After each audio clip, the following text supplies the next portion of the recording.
and yet again the lighting is still horrible. Okay guys, I'm here again. I just finished filming another video, so if you see me in the same outfit but different hair, I just straightened my hair because I'm actually on my way to go somewhere. But I just wanted to film my October wrap up. As you guys know, my October month was super busy and I thought that I would not be able to get to any of my books, but I actually got to quite a few of them. So without further ado, I'm just going to jump right into my wrap up. So October was a pretty good reading month for me. I say that it started off really high, then dipped down a little low, then went back really high again. And the first book that I read was Flowers in the Attic by V.C. Andrews, and I gave this book a 4 out of 5 stars. I really enjoyed this book. I've talked about it quite a bit, I feel like, on my channel. It's just a story about a sister and a brother who are trapped in this attic and they kind of fall in love. They have 2 younger siblings and it's just their journey and taking care of their siblings and this just taboo topic of incest and them just kind of changing it. And I feel like by the end of the book I really was rooting for them, even though, you know, sister and brother falling in love is just like gross, you know, whatever, but under their circumstances I just kind of found myself kind of rooting for them and kind of rooting for them to get out of that attic. I'm definitely going to continue on with this series. I think it's a 5-book series, but the second book is Petals in the Wind and I'm definitely going to be picking that up. But this book was a 4 out of 5 stars for me and a great start to my reading. The next book does not follow my October TBR, but I just was in the mood to read it and I just really wanted, and that is Fangirl by Rainbow Rowell. This book was a 3.25 star rating for me. I think I gave it that low of a rating because of the hype surrounding it. Everybody was talking about Fangirl when it first came out. Everybody was talking about how much they loved it. And I don't know, it was a 2.35 star rating for me. If you guys don't know what this book is about, it centers around our main character Kath, who writes fan fiction about Simon and Baz. And also, if you guys don't know, her fan fiction of that story that's in this story is Carry On, just came out this month, so you guys should probably go check that out. I think I'm still, even though I only gave this a 3.25, I think I'm still going to check out Carry On because I've seen so many people raving about it and so many people are loving it, so I'm just kind of like interested to see, because even though I gave this book a 3.25, it doesn't take away from the fact that I acknowledge that Rainbow Rowell is an awesome writer.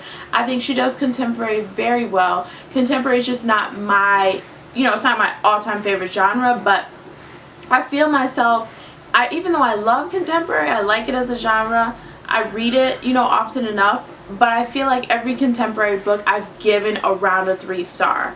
So I've come to the conclusion that it's just like maybe not my ideal genre, but I'm definitely going to check out more of her books. I've already purchased Eleanor Park, so I'm definitely excited to see what else she has to write about.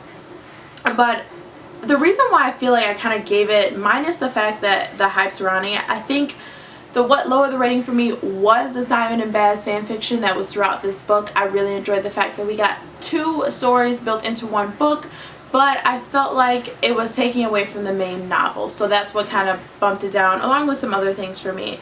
But like I said, this book was a 3.25 star and I'm definitely going to be checking out more of her books. The next book I read was a James Patterson book, and it was just to kind of like let James Patterson redeem himself. I have a bunch of books on my shelf by him, but this book unfortunately failed me.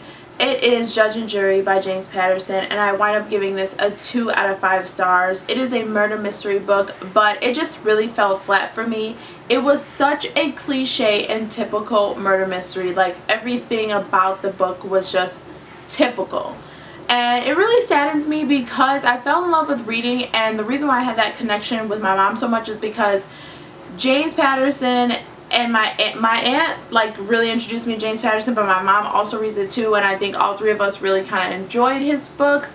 But I'm starting to fall off of that and not really love his novels as much. There are some books that are very near and dear to my heart, but I'm starting to see that he's not really my favorite author anymore.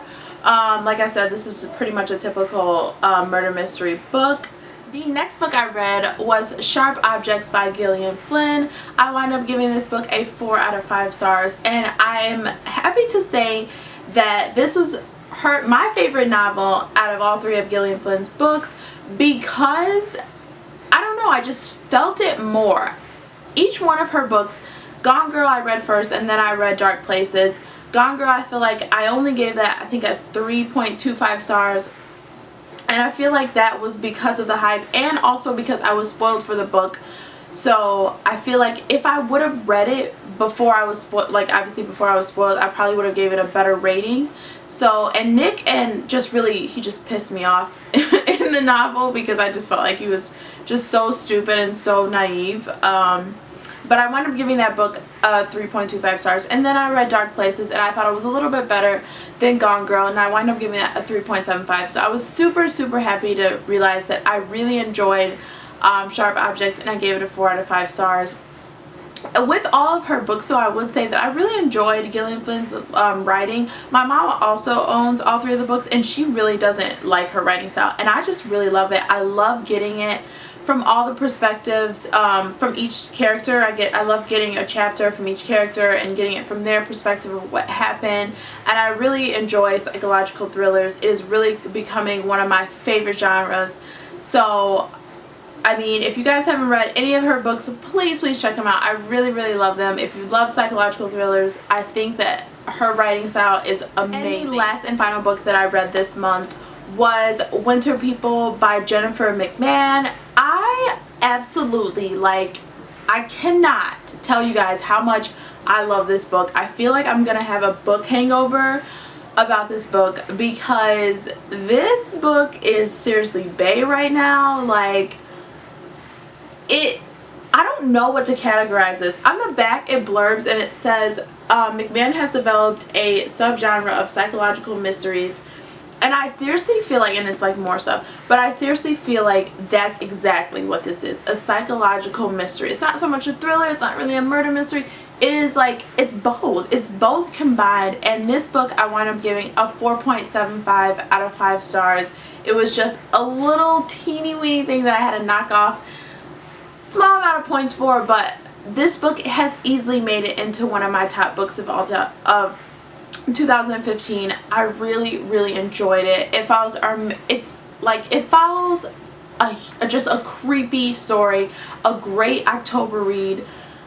I just cannot talk more about this book. If you guys haven't read anything by her, I suggest you start with this. I've read nothing else by her, and seriously, after reading this book, I'm like, where the book's at? Because I'm about to go pick up every book that she ever wrote. Her writing style was amazing. I'm going to do a book talk about this book, so I don't really want to talk too much about it. But I'm just going to say this book was absolutely awesome. I really would highly recommend you pick this up if you were really into a spooky read, if you like psychological thrillers, also if you like murder mysteries. I would, like I said, I cannot talk more about this book because it's just going to be annoying, but this book was really awesome and I really enjoyed it, and I would highly recommend that you guys pick this up. So there you have it, guys. These are all the books that I read for the month of October. Even though I was super busy, I feel like this was a great reading month for me. I found at least 3 awesome reads out of these 5 books. If you guys have read any of these books or want to know more about these books, definitely let me know in the comments below. I hope you guys had a great reading month as well. Also, let me know what you guys are gonna be for Halloween. Tomorrow's Halloween. Yes, today is the 30th. So tomorrow is Halloween. So let me know what you guys are gonna be in the comments below, and I will talk to you guys next time. Bye.